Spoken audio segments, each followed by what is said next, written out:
Very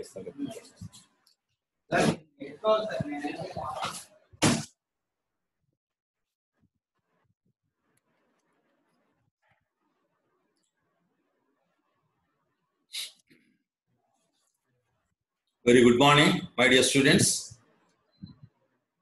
Today we shall discuss the fat-soluble vitamins, few more. In the previous class, we have discussed D. Vitamins, we know that they are vital for health of individuals. Vital amines. Initially, people thought they are the first one which was being identified or discovered was an amine, and they are vital for the health. If these substances, these are food substances. If the substances which are rich, these substances rich in some foods, and that type of foods are lacking in the nutrition, then we are going to suffer from some deficiencies. Basing on these deficiencies, these essential nutrients are being discovered, and the first one happened to be an amine, and hence they said they are vital amines. So on this brand, we have two different categories: water-soluble category and fat-soluble vitamin category. And starting from the first one, they slowly given these factors the names of alphabets. So vital amine A, B, C, etc. Later on, the B is so-called B is later on observed to be a complex of many. So like that, our present knowledge has come up. Now today, we shall discuss the fat-soluble vitamins. What are the fat-soluble vitamins? A, D, E, and K. A, D, E, and K. Regarding D, we have already discussed, which is mainly involved with calcium metabolism, and health of the bones and muscle contractions, etc. So the second, the other ones which we are going to discuss in this class are E and K. First, we shall discuss vitamin E. In the order, as I said, the E, A, B, C, D factor, a new one by one. Whenever a new factor is being invented, they are given. First is A, the next one given the name B, like that E. This is a fat-soluble vitamin. The E is a fat-soluble vitamin. This active vitamin was isolated from wheat germ oil. Mainly, this factor is existing in the germ oils, wheat germ oil, and it is named tocopherol. This is a Greek word. Tokos is childbirth, pheros is to bear, childbirth to continue the childbirth, to prevent the abortion. This factor is acting to prevent the abortion in animals. When it is discovered, when it is experimented in the animals, this factor is preserving the pregnancy. And it is becoming, because it is chemically, it is having an alcohol group, whole. Tocos, pheros, whole, tocopherol. This is also called as tocotrienols. There are 3 alcohol groups in that whole molecule. So this is called as anti-infertility vitamin. That means it is a fertility vitamin. Instead of saying so, infertility is being countered in the animals, and hence it is called as anti-infertility vitamin, which is truly means if you take this vitamin in good concentrations, fertility is good in the animals. So that is the meaning of it. Vitamin E, most potent biological antioxidant. There are so many oxidant materials which are being generated in the body, and this E prevents them. Oxidative attack is being prevented by E from saving the body. That is the meaning of it. Herbert Evans, MacLeod Evans. These two people, Evans, these people, out of them, the inventors out of them, Herbert Evans, MacLeod Evans, he has actually involved with the discovery of this tocopherols. And another associated with the same discovery, Catherine J. Scott Bishop, an anatomist, medical physician, and a co-discoverer of vitamin E. And then Ludwina Anderson, Gladys Ludwina Anderson Emerson, and an American biochemist who is the first person to isolate E in a pure form, and she is the first lady who has really isolated it in a concentrated form from the oils. And Frederick Fernholz, a German, isolated the hydroquinone form of alpha-tocopherol in 1940. Chemically pure form. Now it has come out. And this is ready to use in the pharmacological use. The sources, which are all the various nutritional sources of the E. Vegetable oils are a rich source of E. Note down, vegetable oils are rich sources of vitamin E. What are those ones? Wheat germ oil, sunflower oil, safflower oil, corn oil, cottonseed oil, and also fish liver oils and fish liver oils, which are very rich in A and D, are not having E in any high concentrations at all. Very, very small quantities available. And these are the foods you can see in corn, nuts, olives, green, leafy vegetables, vegetable oils, and wheat germs. They are all rich in E. And other food sources which are also reasonably present. E is reasonably present. Asparagus, avocado, eggs, milk, nuts such as almonds and hazelnuts, seeds, spinach, and other greeny leafy vegetables, unheated vegetable oils. Unheated vegetable oils. Boiling very, very, very high will lose some of the E activity. Wheat germ and whole grain foods are rich in E. This is a model, it is the oil, wheat germ oil, which is being exhibited in a bottle. Tocopherol is the chemical name. Vitamin E, a common name. Tocopherol is the chemical name. Tocos, feros, whole, which already we have discussed. Childbirth bearing alcohol. It is having this stereoisomerism. There are many molecules of tocopherol are there. Alpha tocopherol, beta, gamma, delta, zeta, and hc. About 6 sub-components in the tocopherol are there. More potent in the oils, and second most potent available in North American foods. North American foods are richly present in the tocopherols. Their foods routinely they take. Vitamin E is a general term used for a group of compounds, alpha, beta, gamma, delta, and zeta, epsilon, having, what is the ring name? The ring name, this is the ring. The ring name is chromane. An alcohol, chromonol. So chromonol ring, and this is all phytyl side chain. Phytyl side chain. So chromonol with the phytyl side chain is the chemical nature of tocopherols, and there are alpha, beta, and there are isomerism depending upon the alcohols present there. The biological functions. The most important, never forget, is antioxidant property. Antioxidant property. Again, vitamin E is synonymous with antioxidant property. Today, we call E an antioxidant vitamin. It protects the body from oxidant attack. Oxidant attack ultimately attacking different kinds of substances which have been present in all the cells.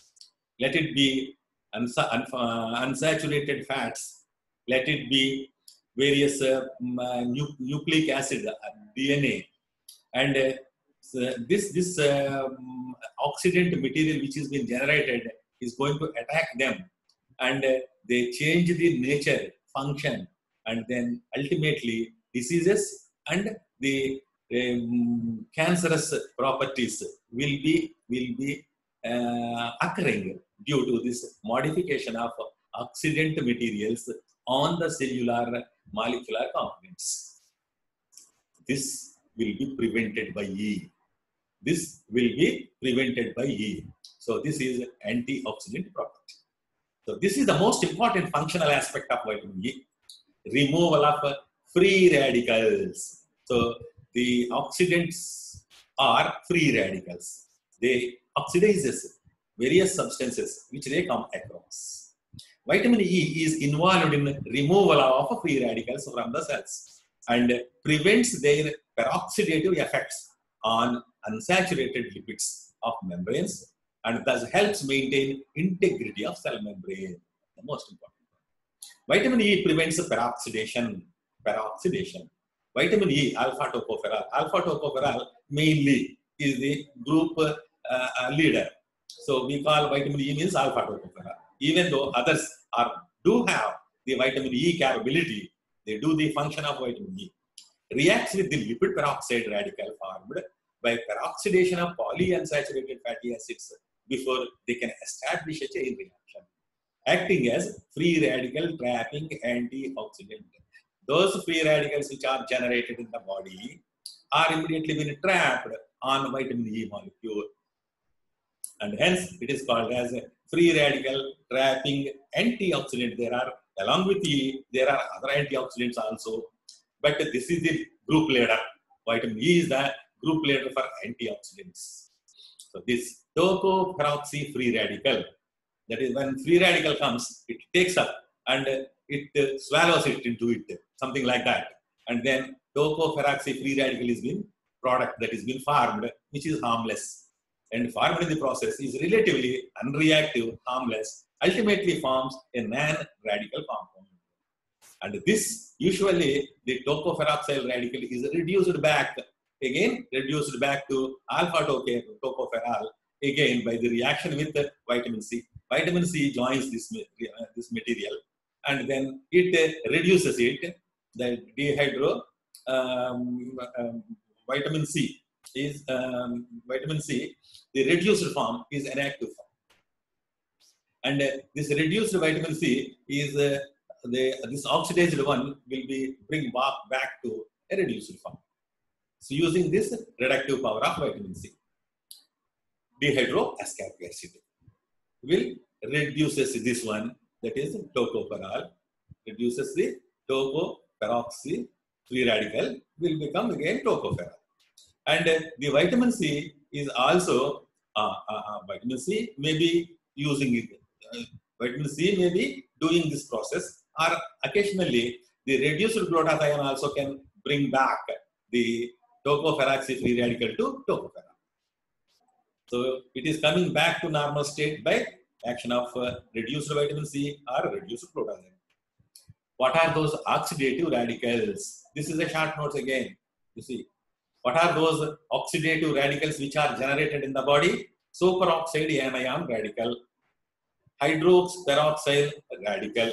You can see the symbols with the electrons on them. And hydrogen peroxide, hydroxyl radical, OH. Lipid peroxide radical, ROO, with the electron. Singlet oxygen, oxygen 2, but single in a minus form. Nitric oxide and peroxynitrite. These are all the various forms of oxidative reactive materials which can damage the cell membrane molecules.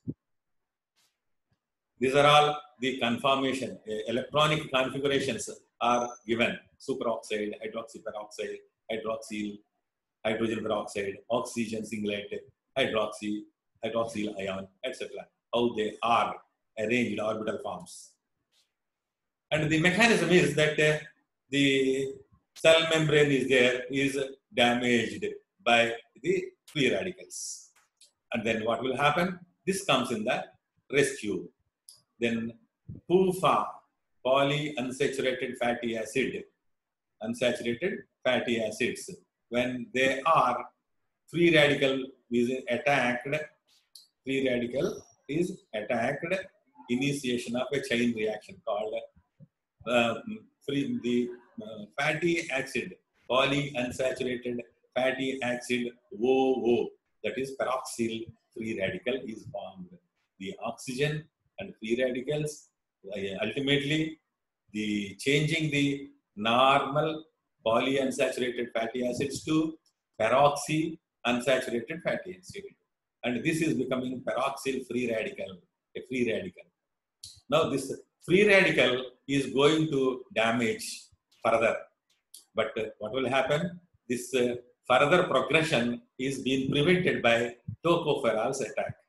Tocopherol comes in the way, and these peroxyl 2 OOs are being neutralized and become a carboxyl COOH group is being formed, and in turn the free radical of alpha tocopherol is being formed. That is oxidized. Tocopherol gets oxidized. This oxidized tocopherol, with the help of reduced vitamin C or reduced glutathione, again this becomes a normal tocopherol. So here this oxidant attack is neutralized at the second form, the second reaction. Otherwise, this is go on progressing and it is going to damage the cell membrane and the cell is going to die. Role in production. What is the role in the reproduction of rats? This is the discovered when it has been discovered in the animals, animal experimentations. The one which we have discussed now is in the human beings, and we have convincingly seen in the human experiments. But whereas this is the oldest rat experiments, what has happened and what is the function? Initially, when we have understood it, vitamin E helps in maintaining seminiferous epithelium. This is why it is a reproduction. How is it is able to come in the way of reproduction? It is maintaining the seminiferous epithelium intact. However, its deficiency leads to irreversible degenerative changes leading to permanent sterility. So, seminiferous epithelium intactness is lost. There is a degeneration of seminiferous epithelium, and there is going to be the seminiferous tubules are going to be occluded, and then the passage of semen is not proper. The sperm cannot pass freely, and there is going to be a degenerative changes leading to permanent sterility. Motility of sperms is lost. This is another one. And spermatogenesis is impaired. That is also lost. That is, so three functions. The degeneration of the epithelium of seminiferous tubules, and then seminiferous tubule health is impaired. Sperms, the speed of sperms, motility is lost somehow, and spermatogenesis, production of the number of sperms is also impaired. And whereas in the female rats, what is happening? Ovary is not affected directly, but fetus does not develop normally. So somehow that means the fetus that is been in the supposed to be in the uterus. So fetus supposed to be continuing propagating is not going to happen, and the in utero the fetus is going to be resorbed. So this is the problem. And other functions of tocopherol, tocopherolactone may be involved in the synthesis of coenzyme Q and ubiquinones, which are actively present in the metabolism. Vitamin E may have some role in the nucleic acid synthesis also. So now, what is the normal blood level? 1.2 milligrams per deciliter. 1.2 milligrams per deciliter vitamin E levels in the blood. And males 10 milligrams per day is the recommended daily allowance. So every day we must take some amount of tocopherol, vitamin E, and that is To have a health intact, that is a healthy living, you need recommended daily allowances. Males 10 milligrams per day, females 8 milligrams per day, and in pregnancy 10 milligrams per day, and in the lactation a little more, 12 milligrams per day. 15 milligrams of vitamin E is equivalent to 33 international units. There are two different kinds of expression, international units and milligrams, micrograms. So the 33 international units are equal to 15 milligrams of vitamin C. That means roughly about 2.1 or so.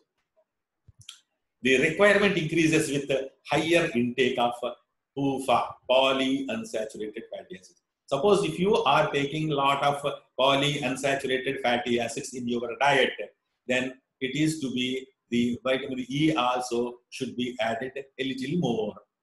The pharmacological dose for E is nowadays very much is being added in the various prescriptions. Wherever the diseases are having the cause of vitamin E deficiency or E deficiency or E excess is going to be healthy, then in those cases we are giving in the capsules. So pharmacological dose is 200 to 400 international units per day. Normal requirement is 33 international units. That means roughly about 12 to 13 times is the pharmacological dose. The deficiency, what will happen in E deficiency in the rats, inability to produce healthy ovum, loss motility, healthy pregnancy, and loss of motility of spermatozoa. There is going to be muscular dystrophy. There is hemolytic anemia due to oxidative damage and dietary hepatic necrosis. And the liver cells are going to be damaged if there is a deficiency. And clinical and therapeutic uses. Recently, vitamin A has been used in the following diseases: nocturnal muscle cramps, night muscle cramps, intermittent claudication, and fibrocystic breast disease, atherosclerosis, ataxia, and retinopathy. Atherosclerosis, the thickening of the blood vessels.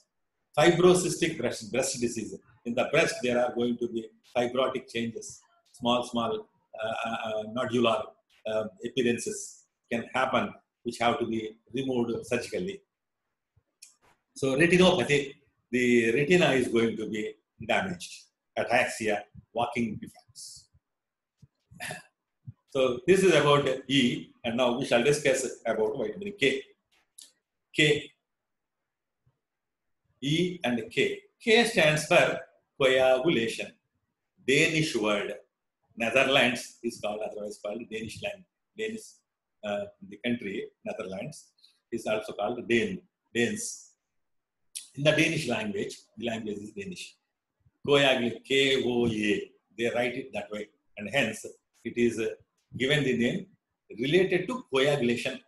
What is this? We'll learn a little bit. This is invented while coagulation problems are being studied.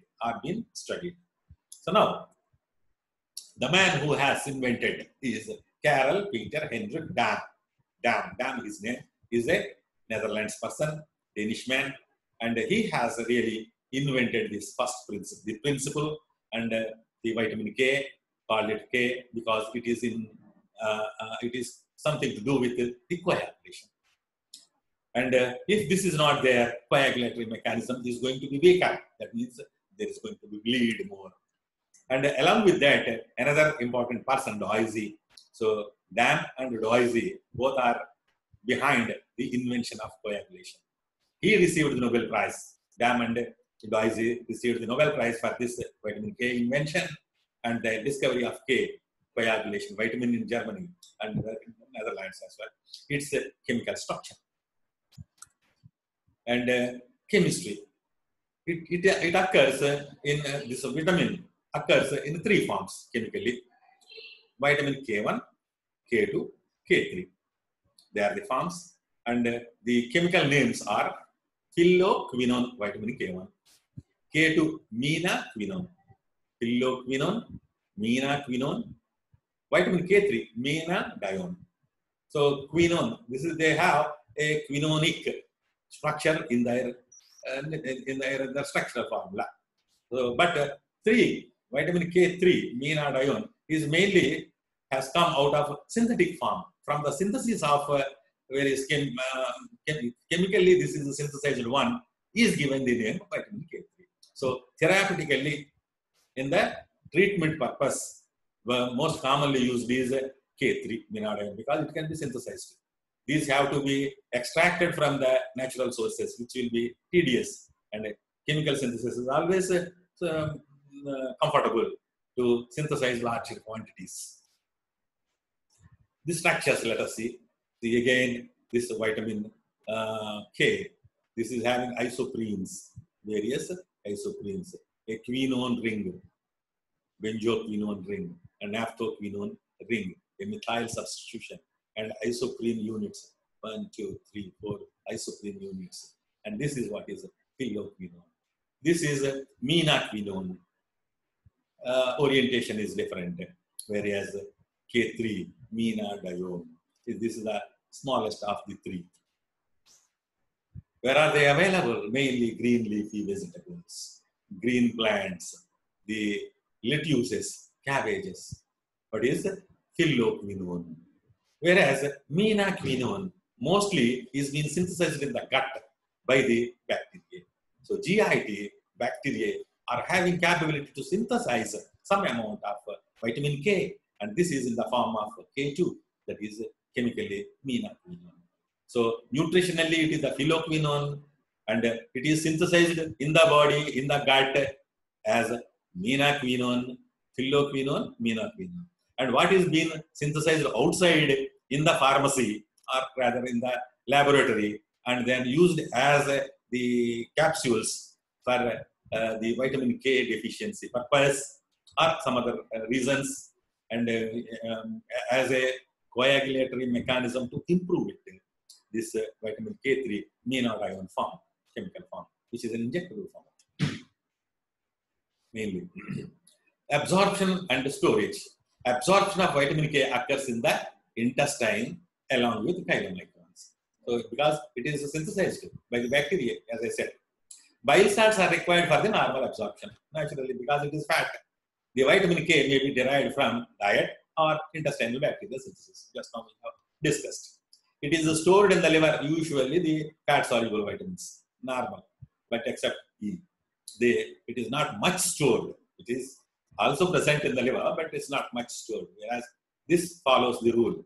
The K follows the rule.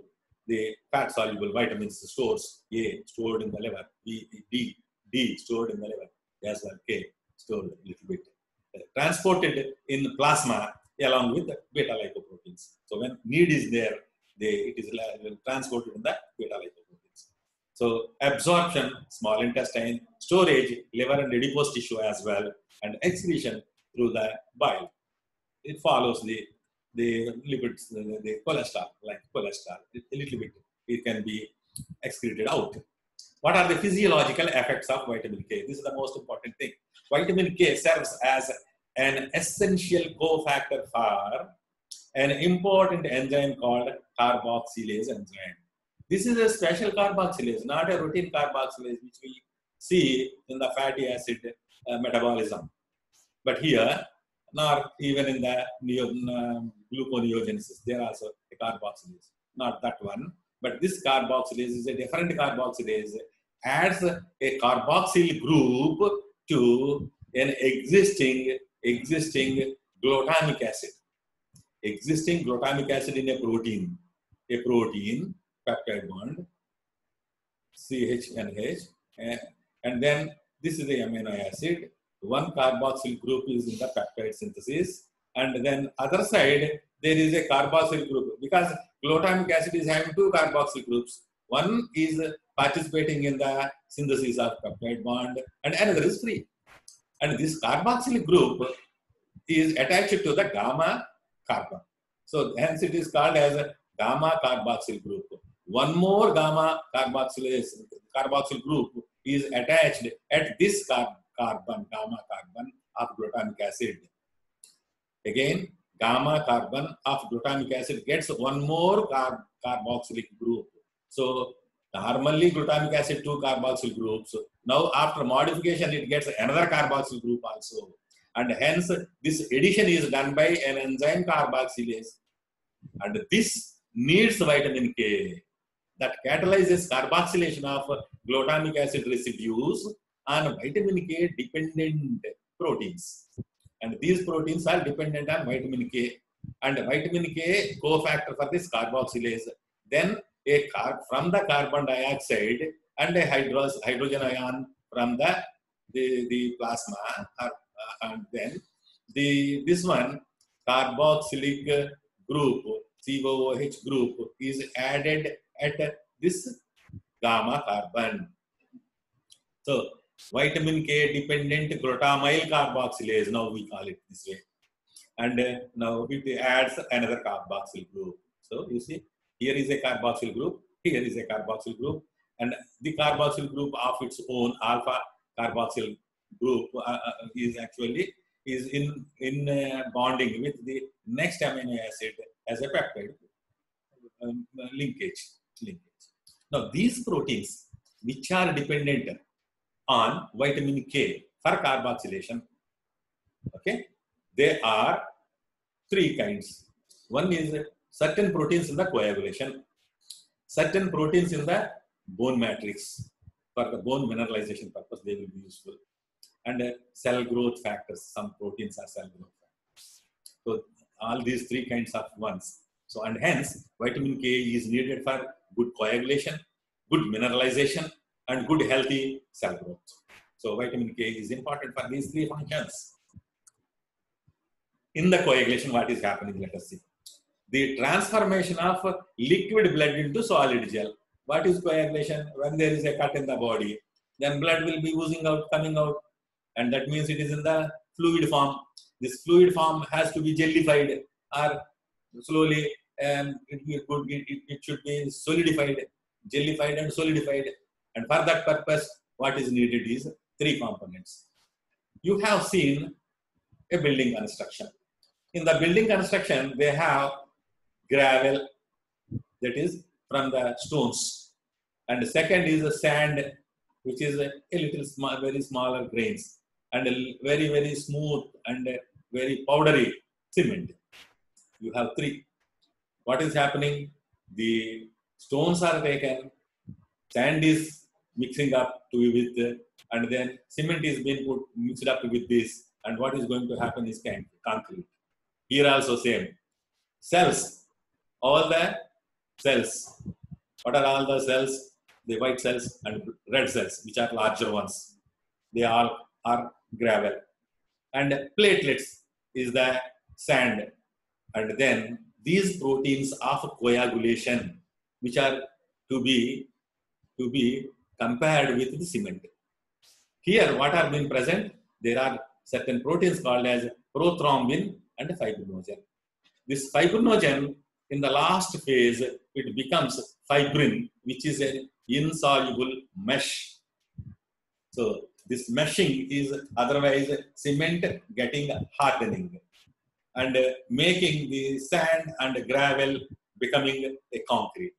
So this process will be done by fibrinogen to fibrin. But this all the activation, the whole thing is mainly dependent on prothrombin. Again, this prothrombin conversion is depending on two different cascades of events. One is intrinsic, another is extrinsic cascade. And in these cascades, we have four proteins. One is the prothrombin, factor 2, and factor 7, factor 9 and 10 also. So these are all four of them are proteins. Proteins are containing glutamic acid. And these glutamic acid, just now we said, with the help of vitamin K and a coagulase enzyme, brings the carbon dioxide and then adds up another carboxyl group, COOH group, to the gamma carbon of glutamic acid of these four factors: 2, factor 7, factor 9, and factor 10. Along with that, there are anti fibrinolytic proteins, and C and S, they also. So all of them gets gamma carboxylation. My dear students, please, this is the mechanism of action. In this also, you have to remember this process. And in elsewhere, what is that elsewhere? In the protein synthesis, there is what is called as, after the synthesis of proteins, there is what is called as there is a modification, post-translational modification. This is one example for that post-translational modifications also. What is that? The protein is synthesized and there is a glutamic acid. This after synthesis, this glutamic acid gets converted to the gamma carboxyl group, gamma carboxyl protein prothrombin. So this conversion is an example for post-translation modification also. Here it is the mechanism, there it is the example for post-translation modification. So ultimately what is going to happen? Unless this modification occurs, the calcium cannot bind and there is not going to be clot formation. So coagulation defect is going to occur if there is vitamin K deficiency because gamma carboxylation deficient. So this is, you can see here. Here, this is a protein. It gets normally only one carboxyl group. Now it became two carboxyl groups. This is a glutamic acid residue. Here, one more glutamic acid residue, two carboxyl groups. And now gamma carboxy glutamate, factor 2, factor 7, factor 9, and factor 9. All 10, all of them will be modified in this way. And now calcium is going to bind at two different sites with both the carboxyl groups of glutamic acid of these proteins.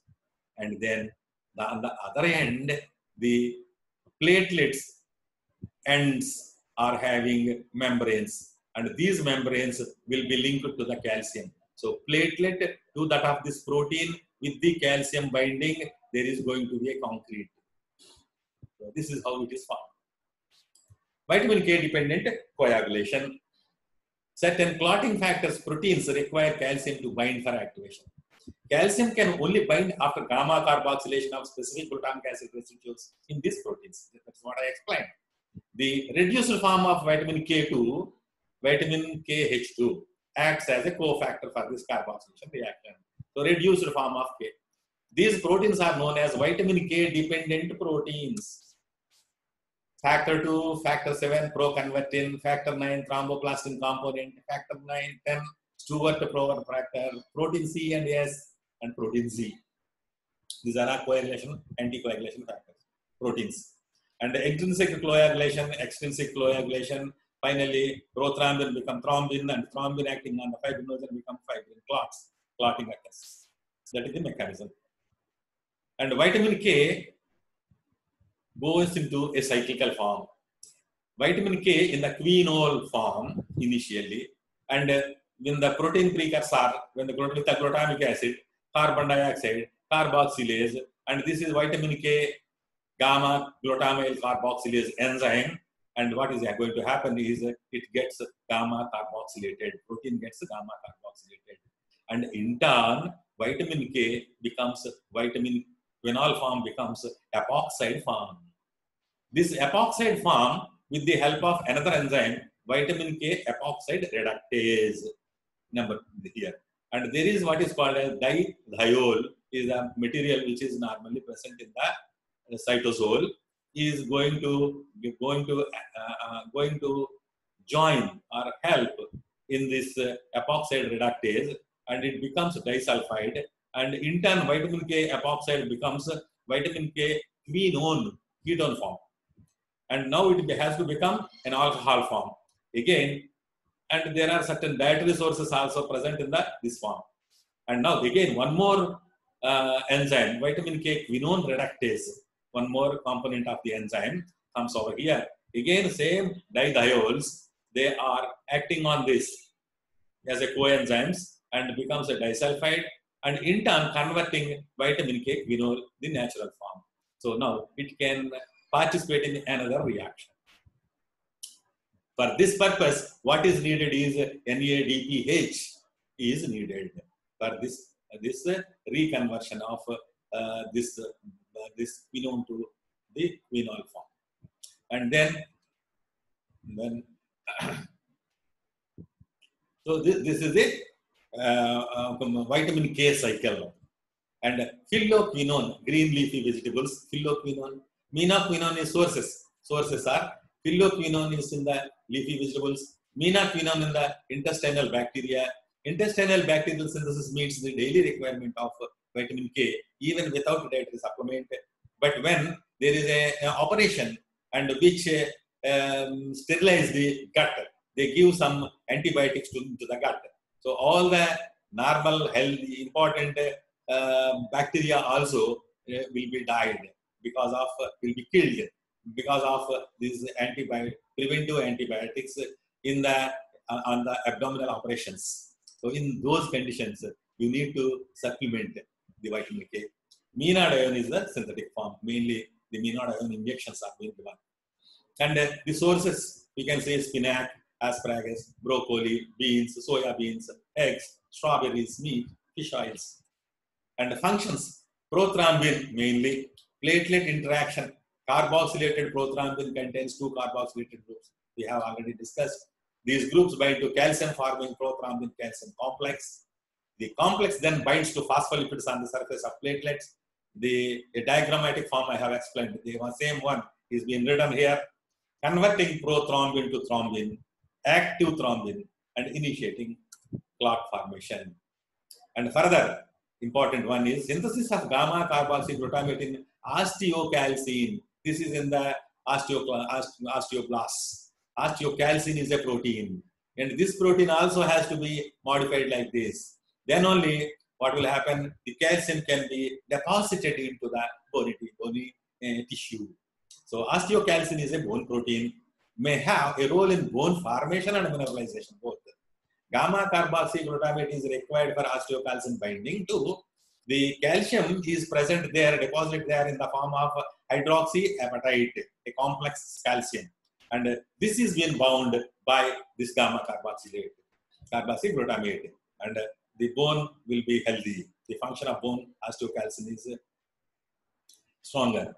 And vitamin K carboxylates specific glutamate residues of calcium binding proteins of bones and also in the spleen and placenta and kidneys. And there also they have functions. This enhances the capacity of these proteins to deposit calcium in the tissues concerned. And the calcium binding proteins, the mechanism. So membrane calcium channels, and this is sarcoplasmic endoplasmic reticulum. This is the muscle contraction. So binds calmodulin and changes conformation, calcium calmodulin complex, binds to other proteins and activated proteins with the calmodulin mechanism. Role in the oxidative phosphorylation. The calcium is also having a role in the oxidative phosphorylation as well, where in the synthesis, oxidative phosphorylation mainly, coupling. Vitamin K is a necessary cofactor in the oxidative phosphorylation, being associated with mitochondrial lipids. So it is present there. UV irradiation of isolated mitochondria destroys their vitamin K capacity, ultimately their ability for oxidative phosphorylation. So irradiation of mitochondria, then its capability of oxidative phosphorylation will be lost. Normal process of oxidative phosphorylation is restored when vitamin K is added to them. Now, there is a material called dicomeral, and this is an antagonist where in the K cycle, in the vitamin K epoxide reductase level, and then vitamin K quinol level, dicomeral, warfarin, these are the blockers.